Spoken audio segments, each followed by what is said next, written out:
ببین ما هر چی طلا استخراج کردیم و داریم در معادن به رنگ زردن.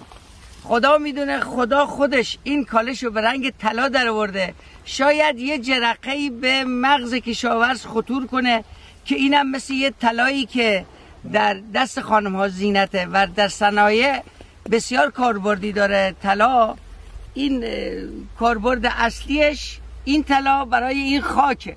این خاکم برای ماست. منبع تولید غذای ماست. منبع تولید غذای ماست.